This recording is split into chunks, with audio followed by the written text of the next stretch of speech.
তো এখানে আমরা এখন 3-এর খ নাম্বার প্রশ্নটি দেখব, অর্থাৎ এই সংখ্যাগুলো 4 দ্বারা ভাগ হয় বা বিভাজ্য কিনা আমরা দেখব। তাহলে দেখো খ নাম্বার প্রশ্নটি হচ্ছে আমাদের 4 দিয়ে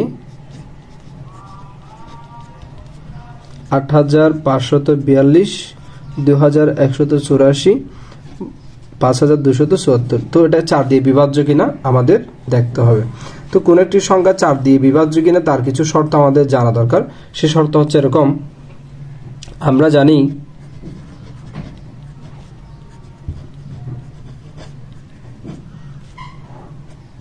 জানি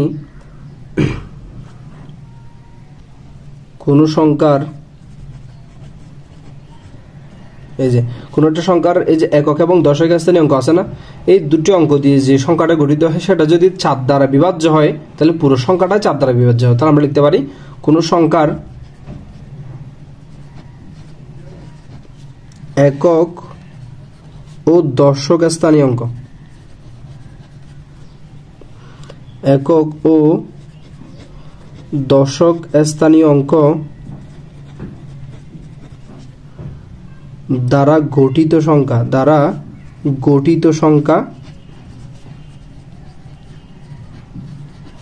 4 দ্বারা বিভাজ্য হলে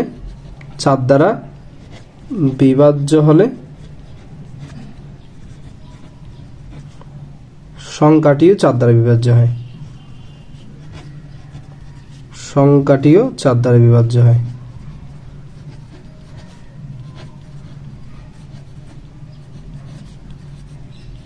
তাহলে দেখো আমরা বলতে চাচ্ছি কোন সংখ্যার একক ও দশক স্থানীয় অঙ্ক দ্বারা গঠিত সংখ্যাটি 4 দ্বারা বিভাজ্য হলে সংখ্যাটি 4 দ্বারা বিভাজ্য হবে। অর্থাৎ এই যে সংখ্যা মনে করো একক এবং দশক স্থানীয় অঙ্ক হচ্ছে 42 যদি 4 দ্বারা বিভাজ্য হয় পুরো সংখ্যাটি 4 দ্বারা বিভাজ্য হবে।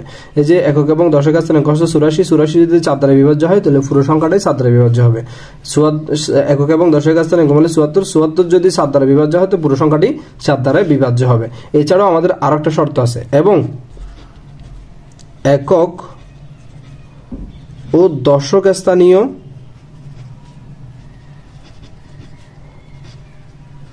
অঙ্ক দ্বয় শূন্য হলেও 4 দ্বারা কি হবে বিভাজ্য হবে, 0 হলেও 4 দ্বারা বিভাজ্য হবে। এই দুটো শর্ত মানলেই এটা কি হবে, পুরো সংখ্যাটি 4 দ্বারা বিভাজ্য হবে। তো আমরা প্রথম সংখ্যাটি দিয়ে দেখি 8542। তো এই সংখ্যাটার মধ্যে আমরা যদি দেখি আবার একক ও দশক স্থানীয় অঙ্ক 8542 এর একক ও দশক স্থানীয়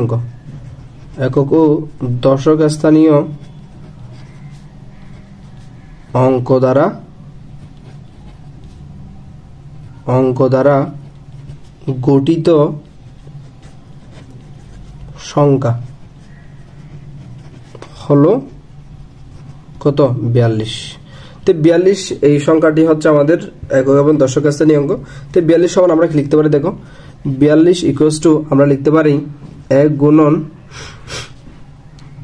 2 দিয়ে যাবে 21 2 42, 2 গুণন 3 গুণন 7। তাহলে দেখো এর মধ্যে 4 আসে কিনা, অর্থাৎ 42 এর যদি আমরা গুণনীয়ক বের করি না তার মধ্যে আমরা এরকম একটা পাবো 1 গুণন 2 গুণন 3 গুণন। অর্থাৎ আমরা যদি মৌলিক গুণনীয়কে সাহায্য করি তাহলে সেক্ষেত্রে 4 নাই, অর্থাৎ 42 কে 7 দ্বারা বিভাজ্য হয় না। তাহলে আমরা বলতে পারি যেহেতু 42 সংখ্যাটি 4 দ্বারা বিভাজ্য নয়, সেহেতু 42 আমরা পাইছিলাম কত, এই যে 8542 থেকে। তো আমরা বলতে পারি 8542 সংখ্যাটিও 4 দ্বারা বিভাজ্য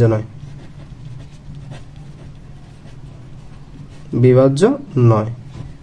এরপর আমরা পরবর্তী সংখ্যাটি দেখব। পরবর্তী সংখ্যা আছে আমাদের কত, এটা হচ্ছে 2184। তো আমরা এটা দিয়ে দেখি 2184 একক ও দশক স্থানীয় অঙ্ক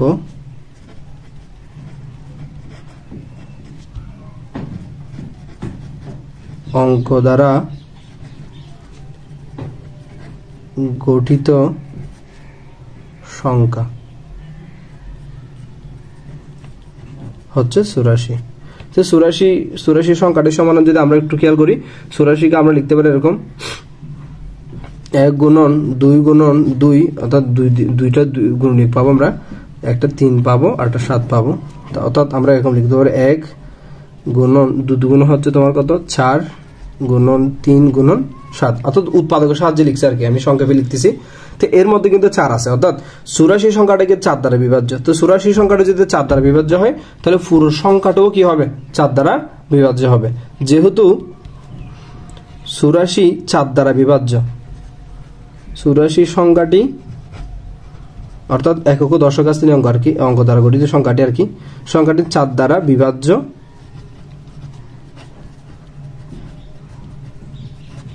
সেহেতু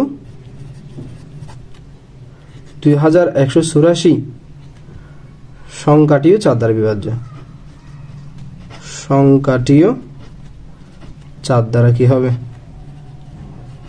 বিভাজ্য হবে। আমাদের লাস্ট ওয়ান আরেকটা আছে সংখ্যা, সেটা হচ্ছে 5274। তো এর মধ্যে যদি আমরা দেখি 5274 এর একক ও দশক স্থানীয় অঙ্ক হচ্ছে আমাদের কত 74। তো 74 সংখ্যাটি নিয়ে আমরা একটু বিশ্লেষণ করি। একক ও দশক স্থানীয় অঙ্ক দ্বারা গঠিত সংখ্যাটি হলো 74। তো আমরা যদি 74 কে একটু বিশ্লেষণ করে লিখি তাহলে লিখতে পারি 74 ইকুয়ালস টু 1 গুণন 2 দিয়ে যাবে, হ্যাঁ, আর 37 2 গুণ 74, তাহলে 37। তো এর মধ্যে কিন্তু আমরা কি পাচ্ছি না, 1 গুণন 2 গুণ 37, এর মধ্যে 4 পাচ্ছি না। তো যেহেতু 74 7 দ্বারা বিভাজ্য নয়, 7 দ্বারা বিভাজ্য নয়,